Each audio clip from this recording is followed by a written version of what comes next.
Hey everyone, Tactics here, and today I'm going to be talking about Mythic Crown of the Cosmos, going over the main changes on the highest difficulty, some prep that you can do before actually heading into the raid itself, and then just walking you through our first kill to give you some tips and tricks that will hopefully help your guild get their cutting edge achievement. I'll be posting similar guides for the two bosses in March on Quel'Danas, so make sure you are subscribed to the channel for those. Otherwise, let's get started with the Mythic changes, where there's actually not a lot of info here in the dungeon journal. Stage 2 and onwards are just not included whatsoever because they're actually entirely different from the normal and heroic version of the encounter, much like Gallywix from Liberation of Undermine. Because that's probably easiest for me to talk about those two, like the main changes in those two phases, as I walk you through the video. But there are some other things we can still mention for the earlier phases, like phase 1, which is entirely in the journal. And I think to start, it's probably best to do Void Expulsion. So this is something that is initially baited on a random ranged player, and then on heroic difficulty, 2 additional players will get debuffed as well, and they'll drop orbs on a delay. On Mythic, that's 4 additional players. So again, the initial bait only on ranged. The 4 bonus ones can be on anyone. So you need to make sure you're positioning these in good spaces so you don't lose all of your area to these puddles. The other big thing is with the Void droplets, their corrupting essence here, they will now only debuff the closest player or sentinel. As you see here, only the nearest within 15 yards. It'll still drop that little purple circle, but then if someone is closer to the center of that purple circle than the sentinel, they will get the debuff. This is part of why you see a lot of comps have low melee numbers. It's not required, but melee do need to be aware that they need to position themselves away from these puddles when they're dropping so that the buff stacks, or debuff stacks rather, are going on these sentinels and not players. The other thing to talk about that will be relevant the entire fight and was a thing on Heroic is related to the Grasp of Emptiness. This targets 2 players just like Heroic. The first one that goes out always targets a ranged player. The second one always targets a melee player. Previously, Mistweavers and Holy Paladins, they could count for both. That's now been changed where Mistweaver and Holy Paladins are deemed as ranged characters for this. So when we're doing baits, when I'm talking about baits for this, Mistweavers, Holy Paladins, you need to bait with the ranged. For these, more relevant in P2 than P1, but something to keep in mind. I believe Mistweavers and Holy Paladins still count as melee for the purposes of the first Void Expulsion. So they won't get targeted by the initial Void Expulsion bait, but they can get the 4 bonus ones. So keep that in mind. Mistweaver obviously very popular spec right now, so if you have any Mistweavers or Holy Paladins confused by this, hopefully that helps out. For the intermission, it's basically the first 2 intermissions of Heroic smashed together. So you have the orbs that are rotating around the room, and you have the circles that are spawning that you need to avoid, and then you also need to clear every other stack. This is the only intermission of the fight, notably, as we're going to go straight from stage 2 into stage 3, but that's probably a good time to swap over to some prep stuff. So a few things. In phase 2, immediately the arena shatters again, which means you're going to be needing the ability to cross all of the platforms multiple times throughout the fight, and so you need a plan because Lockgate is not going to be available for everyone, and feathers aren't always an option either. This is just to give you an idea of what classes can do. Notably, DKs I actually don't think needed a grip because they were Rider. I think Rider DKs can just horse across and they're fine if I remember right. The other thing that is really useful is Priests, specifically Disc Priests as Oracle, can run double life grip, which is super good on this fight. So we had our Disc Priest run double life grip, and that allowed them to help like mages, for example, to get across easily, especially if you're running multiple of some of these specs that can't really get across, and you don't have too many rescues to get people across. Warlocks, the other thing, aside from pre-placing their portals, I think there's a talent that can let them gate twice, which is also pretty nice for this fight. So keep that in mind. Just make sure everyone has some sort of plan to be able to jump across, because you need to do this relatively frequently over the course of the entire encounter. I got a raid plan here. I will link this down in the description below. Again, I'm not probably going to go through this in too much detail because I'm just going to walk through it in the fight. I'm just going to be repeating myself. Actually, that reminds me, I forgot a mythic change. When you hit a mob with an arrow, Demiar, Morium, or Voralis, they cannot have further debuff stacks applied to them. It's here on the Silver Strike arrow, Silver Residue. It constantly clears every second, basically. So no more debuff supply, which means when you're shooting an arrow, you need to make sure the mob is dead or very close to death before you hit them with an arrow, which comes into our arrow timings where we're missing the first 2 arrow sets on purpose. Then we're doing the 3rd hitting Demiar when he should be almost dead or dead. The 4th is going to miss again. The 5th is going to hit Morium, who should be almost dead or dead. And then the final one will hit Vorless. That is important for your arrow timings. You need to make sure you are hitting them with the correct set. And because that we're basically rotating around here, Demiar first. When Demiar starts getting low, melee can peel off and start hitting Morium. Range should be multi-dotting. Like Shadow Priest, I think, stand in the middle of the room here, and they can like multi-dot these guys. It's very, very valuable. Shadow Priest pops off in this first phase. I think there's something with Psychic Link and the damage amp stacks, if I remember correctly. So they kind of own in this phase. For tanks, you need to be careful. What we ended up doing is we have me on this solo guy here first, and then when the raid starts swapping over, this tank taunts off this guy, and I go tank Vorless because he's going to have like 15, 16 stacks of the damage amp at this point. And again, we can't insta remove that with the arrows, so I have to then tank a guy with 15, 16 damage amp stacks. Prot Warrior is very, very good at that. And so that's why we opted to do this, but it really just depends on your tank comp. If you don't have a Prot Warrior, you're going to want to send, who you think can deal with the giant auto attacks better, and they're going to be solo for a bit as well with the rest of the raid is here. You might have one healer, like a melee heal, like a Mistweaver in range of you to get you, but otherwise you're kind of on your own when you're over in these areas, so it's a little bit more scary. You can taunt swap again if it's only a tank that's to blow all their defensives here with or alone, then this tank comes over with the rest of the raid and they can swap. That's something that you can do as well. But again, Prot Warrior was pretty good at this, so I just tanked this guy the whole time with his damage amp stacks. And that thing intermission here, yeah, it's just like you want to start on the line and rotate around. Again, I'll go through the rest of this actually in the video. Again, I'm going to be using Banter's video for the first 2 phases, I think, because I like solo POV. It's kind of bad. And then I'll use mine for the last phase because it shows a lot more in that phase. But yeah, shout out Banter's. Make sure you do check him out. He's my goat.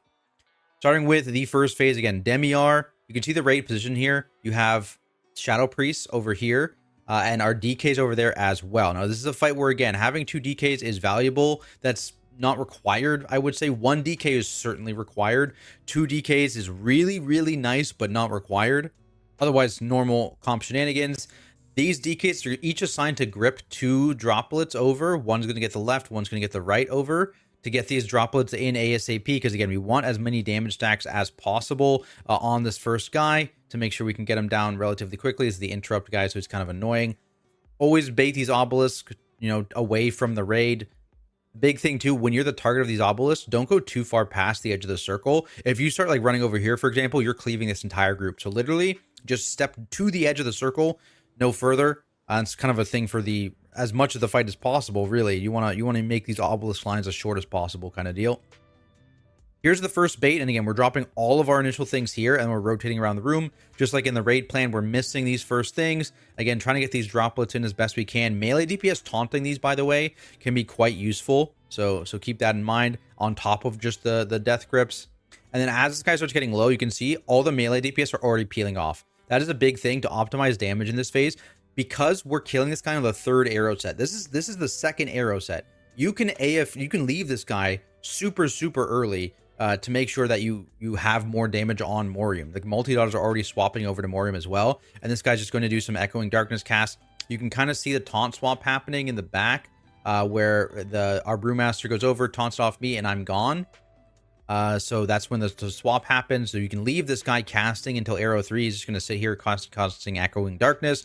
So the 3rd arrow set, we'll need to make sure that they're running over and hitting them in a second here. Here they come. Only hitting this guy. Again, notice you do not need to run all the way up. You can aim from the center. He becomes big and glowy when he's ready. Again, baiting around the room here with these orbs. We're killing Morium. And again, same deal with Morium as the last guy. When this guy starts to get low, because we're going to be missing the next arrow set and then hitting him with the one after that, we don't need to be here too long. You see, like, the Destro locks are cleaving this whole time. Our Shadow Priest is cleaving this whole time. Banter's is positioned to cleave this whole time. And so just basically making sure that you are swapping early enough, because right now, actually, we're wasting a bunch of damage on both these guys. We're kind of overkilling this phase, but you could be more efficient with your damage if you're finding you're reaching the enrage too frequently. So just keep that in mind. Otherwise, again, it's just all about keeping these droplets under the guy as best you can.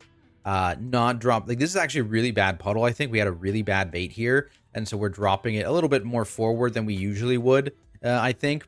But at the end of the day, the space fight in this first phase, and honestly even the second phase, is really not that extreme. So it's not a huge deal if you have a messed up bait. You can kind of recover from that. It just kind of gets a little messy by the end. And then basically the very last arrows at the end of the fight here, I'll fast forward. just before the boss enrages is when the phase ends. You hit him with the very last set possible.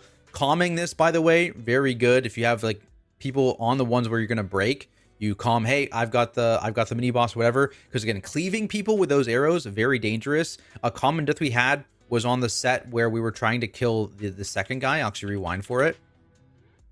Trying to kill this guy with the arrows. If we had bad puddles, it was a little scary. Like, it's honestly kind of bad, this one. He has to go all the way behind. And he does die to it. Yeah, it's like, that's from a little bit too forward of a bait here, I think. We need to have the baits further back, because ideally you can do the same thing as the first guy and just shoot from here and hit the mini boss. But because our puddles were kind of encroaching a little bit, not as disciplined with them, it's very, very scary for the arrow guy to get this second mini boss. So maybe use a defensive if it's not a great bait. Also keep in mind, this tank doesn't leave here until that guy actually gets shot this time, because we found that the timing of this arrow and the tank leaving when we killed it, sometimes the guy would snap back from the void portal, which was very weird. So we just left the tank on that second guy until he was actually killed. So a little tip there. Then we get to the intermission. Again, we have the markers down on the platform and on the raid plan. We basically go into the red area, and we want to start on the edge of the line of the red area. Don't be past this line, because there's going to be a wave of orbs that spawn. Boom. And then we just keep running. And again, it's just kind of like normal and heroic here, where you want to clear every other. You don't need to clear in the first one. We got a nice line here, so it's very easy for us to clear first and third. But it's not always this nice, right? So if it's a further one, it's questionable. You can clear on the evens instead of the odds, basically. When it comes to move speeds, I think we were basically rotating 2 move speeds here. So we did the move speeds on just after that first one went off. And then again, right after, I think just before the third one went off. Like, the second one goes off, and then we're going to drop a move speed. Yeah, there it is. So around the third one. So just stagger your move speeds here. 2 move speeds is enough to get you through this phase. So that's all you need. And again, just making sure you're clearing every other if possible. Be careful in a set like this. You're safe here, but you're in danger up here, right? Just because of how these lines end up working. It's kind of weird. They a little bit wider at the end, it seems like. So just be careful. And again, you'll be big and glowy if you are in the line. So keep that in mind. And then we're getting into phase 2, which is entirely different. She's going to smash the platform in 3. It is important that we end up on the blue platform here. We're going to be popping Lust and our damage. And basically, the range squad is going to play over here. The melee squad and the tanks are going to play along this line in the middle. And then this is how we're going to be progressing through this phase, just moving across this platform as we're dropping those void expulsions for area denial. You will notice several people up here. The simulacrum in this phase spawns on a static platform. If you do this correctly, it'll always spawn over on this triangle platform. And so we have the lock gate, I think, pre-placed in phase 1, so that our hit squad can go over there and kill the simulacrum in the bloodlust. In terms of who that is, I believe it's 4 players. We have our mage, we have our elemental shaman, and then we have our 2 Destra warlocks. We're also getting boss cleave at the same time, and they are going to basically solo this simulacrum in bloodlust to kill it. It's doing like pulsing damage right now, and that is the only like true simulacrum in this phase that you have to kill. The other ones come in P3 a little bit, which we'll talk about later on, but honestly a little bit easier to handle the simulacrum in this phase than on normal heroic, which is kind of funny. So they're going over there to do that. This is again why we need movements. They're gating over. Like, the mage is going to need help. I think the shaman probably can leap over. I think it's just the mage maybe, because I think the warlocks will gate themselves back. Now, ads are spawning again. We're getting into position for the bait. And there's an important thing here, because there's 2 different baits we're doing in this phase. You can see bait obelisk, and then there's baiting void expulsions. So the range is going to be doing this dance of baiting right and baiting left to try and bait obelisks on one side, and then bait the void expulsions to the left on the left side of the platform as we're dropping it more and more down the platform. And the reason you want to bait the obelisks to the right slightly is because you actually need to use the obelisks in this phase to hit these, not rift simulacrums, but like kind of rift simulacrums of Alleria. This first one actually doesn't have any, so we're going to see that they're baiting it anyways, just for, you know, what they usually do, and just shooting it off in a random direction away from the raid. So I'll do that. And then we're going to be dropping the void expulsion. Boom. And then we're getting the captain's marks. Now, these are where they spawn. So they don't shoot from Alleria this time. They shoot from these little simulacrum looking guys. There's one here, and there's going to be one on a far platform somewhere as well. and basically that means 4 players are going to have arrows on them. You can kind of tell when you're targeted by it because there's going to be one person with an arrow and then one person's going to have a bow, and that is what you want to make sure is your person with the arrow versus the bow. You have the boss in between it, because if you miss the boss with these arrows, this is 5 energy reduction every time you hit her, and when she hits full energy, she phase transitions. So if you miss hitting the boss with the Silver Strike arrow in this phase, she will transition to phase 3 sooner, which is obviously bad because you're trying to meet this overall DPS check between phase 2 and phase 3. So the longer you can stay in phase 2, the less health she's going to have in phase 3, and the easier it is to meet that enrage check. So you want every single one of these arrows to hit the boss if possible. Now the other thing, once these simulacrums shoot, they're going to pulse for damage, and that is why the bait obelisk is important. This guy's right here. There's another guy across the platform you probably can't see. I'll try and show it. Maybe he'll have a POV of it. But basically, they're moving right to try and bait these obelisks over here. And that'll make it easier for them to aim at these guys, because now they can stand left because they have orbs right after this. The ranged guy needs to aim at this simulacrum with their arrow beam, whatever. It's kind of cool. It's like an arrow. And again, it gets bigger and glowy, as you just saw. Stand still as soon as it gets big and glowy. The range can plant here for their baits. This is going to go off, and then they're going to move after the bait. So this is how the range POV works. Melee is doing a similar thing. You can see our melee guy. Again, we moved right to bait it over here, and then we moved the boss to the left so that we're not out of range of our range DPS, because a lot of these guys have short arms, right? And then the one guy is doing his best to snipe the far simulacrum. There is a little bit more movement involved with the melee one usually, because it's harder to tell because the distance is much further. Again, use the glowing of the simulacrum to indicate whether you are on target or not, because that's the easiest way to tell. And in terms of who's getting targeted, as I said at the beginning, one range, the first one always targets range. The second one always targets melee. Mistweavers and Holy Paladins count as ranged for the purposes of this due to a recent hotfix. And so the rule we used was ranged always get this close one, melee always get this far one. Otherwise, range would be like shooting these arrows directly through the melee stack, which is kind of weird. So this was easier just for everyone's vision, in my opinion. And then basically this fight is now on a rinse and repeat for the rest of the encounter. We're going to be continuously doing this. Generally, you want to put 4 sets of these void expulsions on this platform, and then you leave to the next platform. If you have a bad bait, like someone accidentally baits one like here on this set, for example, you can go early. It's not a big deal to go after 3 sets instead of 4. You end up using not too much space of the second platform anyways. So keep that in mind. You can leave early if you need to, if you have a bad bait. But generally, most strats are putting 4 on this platform. For tanking here, the boss is just putting that stat debuff on you. You can taunt every cast, 1 stack of the stat reduction, and that's it.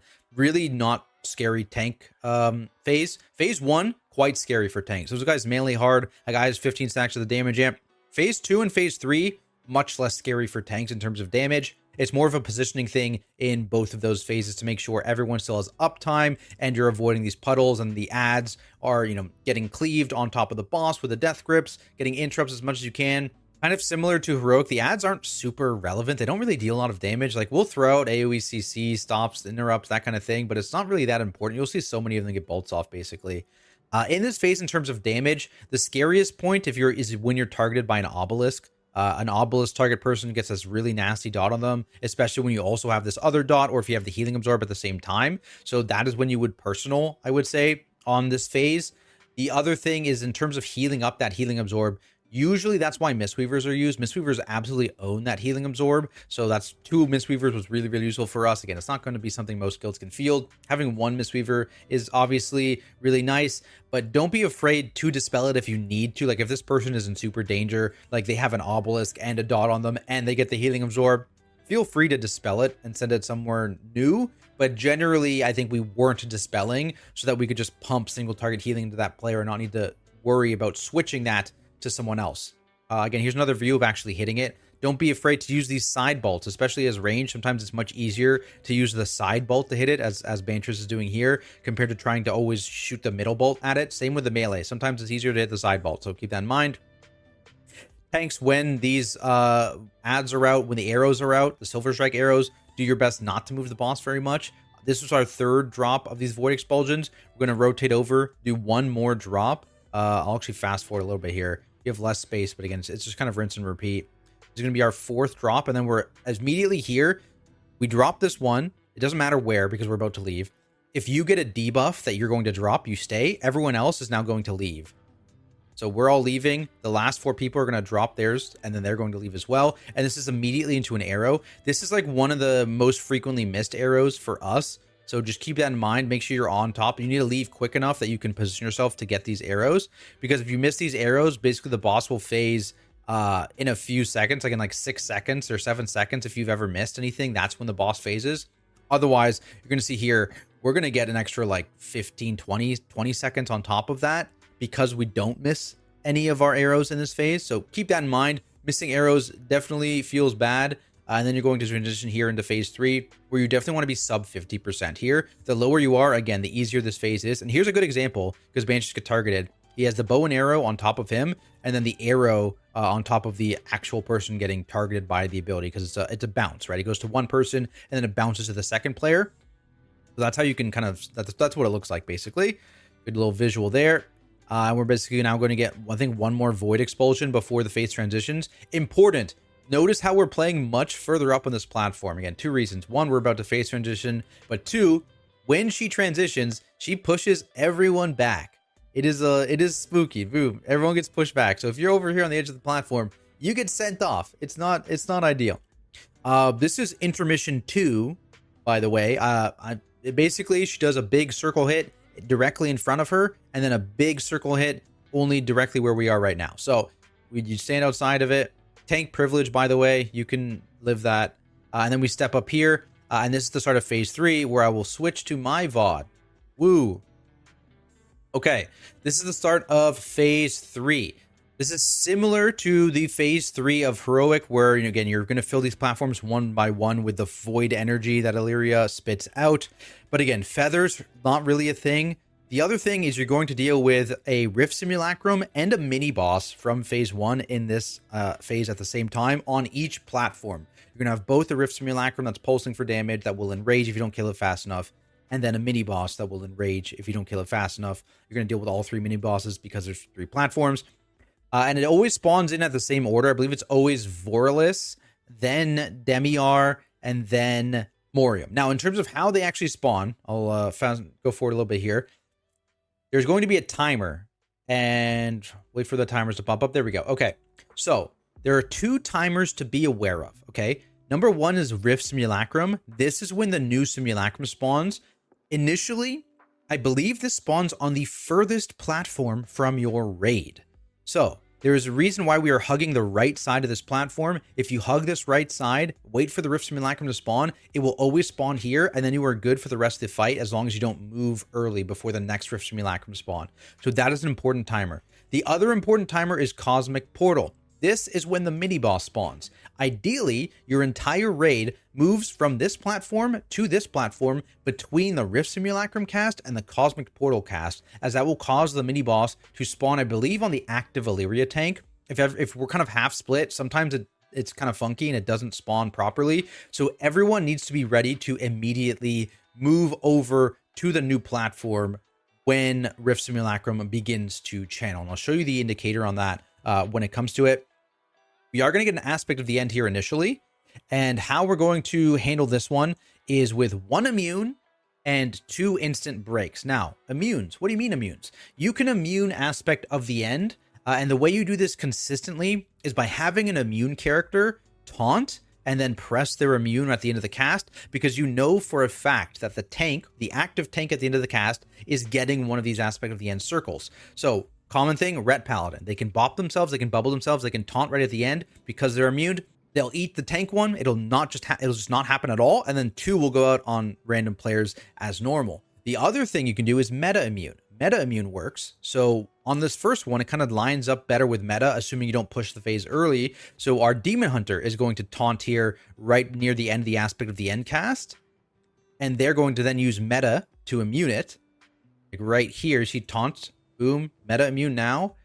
And then we're only going to get 2 of these aspect of the ends here. So Demon Hunter meta specifically for this first one, it's kind of weird otherwise. paladins can bop because it's physical. So spell warding doesn't work, AMS doesn't work. It has to be a physical immune. So bop will work and divine shield will work. So if you have a holy paladin as well, that'll work as well. They'll be able to immune too. So this first one, we do the Demon Hunter immune. And the thing is, we're dropping an AMZ, we're instant breaking. So whoever is targeted here, ranged or melee, instant break. So that's the goal here. Boom, they're immediate rolling out, they're breaking. And then I'm going to rewind a second here because it's very fast. And this is probably the hardest transition of this entire fight, by the way. It takes a few pulls to get used to the speed of this transition. You can't really think. Boom, you get targeted, you immediately break. We're going to bait the obelisk here. Me personally as a tank, because I'm not doing anything now because I had the boss here. The other tank taunts because I'm going to be doing the ad job in this fight. My other tank is going to be doing the boss job. So keep that in mind. There's 2 jobs. As soon as this appears, the boss has selected the platform for the Rift Simulacrum. You can leave as the tank. So boom, I'm going. Everyone is immediately teleporting over, and we are getting our Voralus here spawning on the aggro target. I'm taunting Voralus, and I'm dragging him over to the Rift Simulacrum. And to keep the boss out of range, we drag her up to this deep corner. All of these obelisks are always just pointed away. There's nothing to aim at in this phase, so you just point them away from your raid. In terms of damage on these guys, this is super hard carried by the hunters. This first phase, hunter cooldowns, when we have 2 hunters, do crazy work in this phase. So because the Rift Simulacrum is an execute basically, and so the first platform ads and the third platform ads get absolutely melted by hunters if you have 2 of them. So we basically had no one else really doing damage to these guys. I think like warlocks or havoc cleaving, right? That's literally it. The warlocks or havoc cleaving, like Voralus, I think is who they should be havoc cleaving. But then otherwise, it's just the 2 hunters hitting these guys, and they die, and everyone else is still hitting the boss, baiting in this corner, because they're going to drop a Void Expulsion over here in this corner. Now, you do have a bit of a timer, right? There's an Enrage bar on both Voralus and the Rift Simulacrum, so that's the only thing to keep in mind, but you see how quickly this dies. We're baiting the Void Expulsion. We're now going to move towards the center of the room for the next aspect of the end cast. Whoever gets the extra ones are putting at the edge of the platform here. And then here's aspect of the end. And again, we are immuning this one and the same one that happens on the next platform with our Paladin. So the Paladin has both Bop and Divine Shield. So he's going to taunt. He's going to either Bop himself or use Divine Shield. Boom. And then we're only getting 2 here. That's nice. The other thing you can do, by the way, technically your hunters can RNG throw out Turtle. And if they hit and you get 1. That has happened occasionally because this is a big scary set. Again, we're in the AMZ, as you can tell. 4 booms are about to go off into our triple break, but luckily we immune 1. That's why we immune 1. So they're going to blow up. We're waiting, and then we snap the melee one, and then we snap the ranged one when we're healthy. And then we're moving to the edge of the platform here, devouring Cosmos. We don't leave yet. So there's 2 things we're waiting for. 1, we're waiting for the next aspect of the end, which is about to cast. We're going to get debuffed with that. You want to be close enough here that you can leap to the next platform, but you won't break your tether. That's why everyone is on the tip of this platform here, is so that their tether is going to be long enough they can gate to this next platform and not snap. Notably on the grasp, you get 1 right before. If you are the person targeted by these grasps, don't run into the raid. You will own us with this. You have to stay up here like they're doing and shoot it off this way and then move down. So we're waiting here. Aspect of the end is about to go off. Boom. This is not immune, by the way. This is a normal one. So we have 3 of these to deal with. How we handle this is we had the tank break first because I can leap a little bit earlier because I'm allowed to leap instantly as soon as this Rift Simulacrum is gone again. So we're waiting now for the Rift Simulacrum in 2 seconds to appear, which again, those purple orbs. And as soon as those appear, you will see us all begin to leave. I'm holding the leap. Boom. As soon as it appears, I'm leaping to immediately break to start staggering our damage. Everyone else is gating, standing at the edge of their circle. The cooldowns now go down and they're going to snap 1 by 1. Everyone's across, so Demiar is going to spawn here, and I drag on top of the Rift Simulacrum. If you go early, there is a chance that you will spawn the Simulacrum on the wrong platform. So you need to wait on this platform until the Rift Simulacrum forms. And then you can see here, right, we're snapping. The people with the obelisks are shooting off this way, and we have more obelisks even that are shooting off this way. This is the scariest overlap in terms of damage intake in the entire phase. So if you are targeted by this obelisk right when we left, or these obelisks, you need to personal. This is like you have to personal this. We're putting a couple raid cooldowns. You saw like the Spirit Link, and I think we had one other cooldown on this as well. It is a very, very dangerous part of the fight. So you need to make sure that you are defensively okay, because without defensives, you just melt this overlap. Now, if you were running 2 paladins, if you had a second paladin, this would be a prime example of a spot that you should immune. Because we only have the 1 paladin and the 1 meta immune, we can't do that. But if you had a second paladin, that is the one where you should immune another aspect for sure, 100%. Otherwise, again, same thing. Boss goes up here, mini boss goes to here. We don't have Hunter cooldowns here, so we use melee to help our red paladin. Actually, yeah, it's usually our red paladin. He's going to come over and help. I think the warlocks, the mages, and our devour also help a little bit more on this ad set because the hunters don't have enough damage to solo them. The tank here, be careful. You do have the physical damage amp because you're breaking just before this ad spawns. So you notice like I did press some pretty major defensives here to last the duration of this physical damage amp. So keep that in mind.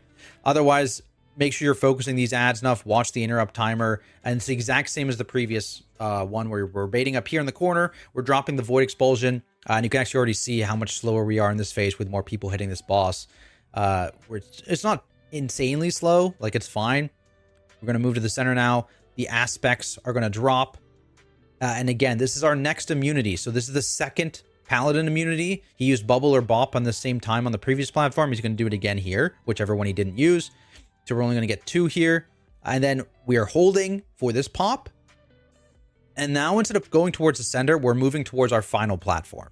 So boom, we're going to slowly move with these obelisks towards the final platform. Again, not a bad spot to personal if you're an obelisk target here because we're having the detonations at the same time. And now this is important. Don't leave the platform yet. This picks, again, based on where players are. So if you leave before this cast ends, you can bait the Devouring Cosmos on the 3rd platform and it's GG. It's game over. So you need to wait here for Devouring Cosmos to finish. Now you can leave. As soon as this, you see the left side of my screen, as soon as this starts to appear, you can leave. It doesn't matter to leave early because the Rift Simulacrum has only 1 spot left to spawn, right? It can only spawn on this platform. And so you know that is the only thing that it can do. So you can leave before the Rift Simulacrum spawns.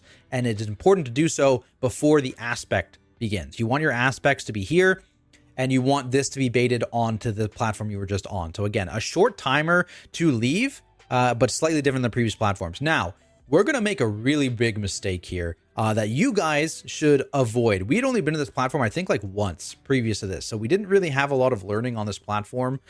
So we learned something very important on our kill poll in terms of positioning stuff. So aspects are going to go out. Again, if you had a second Paladin, you definitely immune this one. And then the one I talked about earlier, moving to platform 2, those would be the 2 you would hit with the extra Paladin.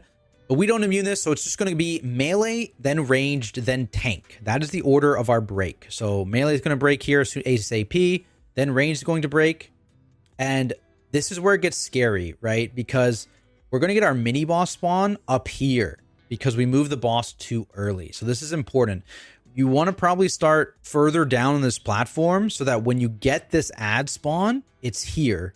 And then I can easily shift it over because the obelisks were baited down here. But now, because we moved early, the obelisks were baited in front of me. I have a wall in front of me. The boss is getting buffed by being close to this guy. And my coat tank is now in the corner, so he can't move the boss out of range.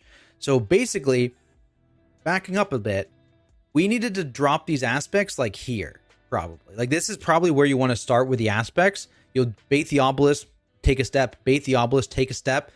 Mini boss spawns where we are right now, and then he can go to the corner and I can take the mini boss over here without being obelisk in our past. That is what should have happened. But again, we didn't have much practice in this phase, so that is for your learning. Note that. The other thing you're going to notice, I think, is some of the range didn't get over in time. I think he had his gate bug. I think there's a bug with the Warlock gate talent sometimes, the double Warlock gate talent. So they didn't get over in time. So they're stuck over here. And so this delays our second break a fair bit. Like it should have already been happened. It happened, right? You want 2 breaks to happen before this guy even spawns.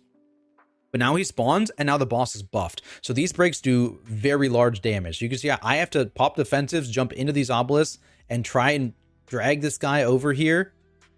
And I'm just getting more and more stacks of this. It's very, very dangerous. So we end up, because we now baited obelisks in this corner, The coat tank can't really get out of range anymore. And so I basically have to break here to make sure that I don't die because we don't have battle resist left. And this does kill 3 people because it's an enraged break. So this is all chaos spawned because we didn't have a good positioning on our first aspect here. So again, when you jump across lower, jump across here, have the aspects here, melee break first, range needs to break before the ad spawn so that nothing is enraged, and then the tank can do the second break once things are out of range, because you want to bait these obelisks down here, and then you want to be here when the ad spawns. Just keep that in mind.